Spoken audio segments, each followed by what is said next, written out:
দুর্নীতিতে পরপর 3বার চ্যাম্পিয়ন হয়ে হ্যাটট্রিক করেছেন।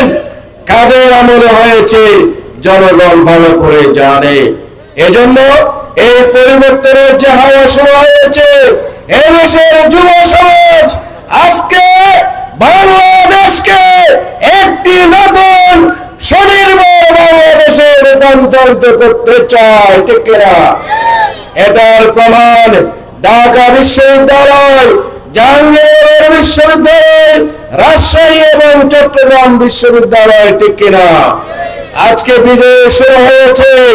এই কারণে আজকে পাগল হয়ে গিয়েছে যাদের ক্ষমতা লোভ আছে, ক্ষমতার জন্য পাগল হয়ে গেছে, তারাই আজকে আবুল তাবুল শুরু করেছেন, ঠিক কিনা?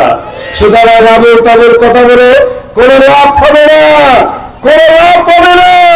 জনগণ মূল্যায়ন করবে, বিবেচনা করবে। সেই আগামী যে জাতীয় নির্বাচন হবে, সেই নির্বাচনে জনগণ সুশাসনের পক্ষে, সামাজিক ন্যায় বিচারের পক্ষে, জুলুমের বিরুদ্ধে, দুর্নীতির বিরুদ্ধে রায় দেবে ইনশাআল্লাহ।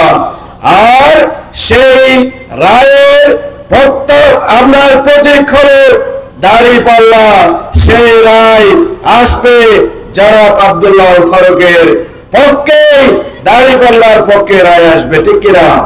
তাই আসুন আবুল তাবুল না বলে দেশকে গঠন করার জন্য ঐক্যবদ্ধ হয়ে আমরা কাজ করি। সামাজিক ন্যায় বিচার, সুশাসন প্রতিষ্ঠার জন্য আমরা আগামী দিনে সকল মানুষকে ঐক্যবদ্ধ করে আমরা চকরিয়া পেকুয়াতে বিজয় অর্জন করব ইনশাআল্লাহ। চকরিয়ার মানুষ ভুল করবে না। এনামুল মঞ্জুকে যারা বিজয় করেছিলেন, চকরিয়ার সন্তান, হারবাঙের সন্তান, কয়ের বিলের পার্শ্ববর্তী মেয়ের সন্তান আব্দুল্লাহ ফারুককেও বিজয় করবে, ঠিক কিনা? ঠিক কিনা?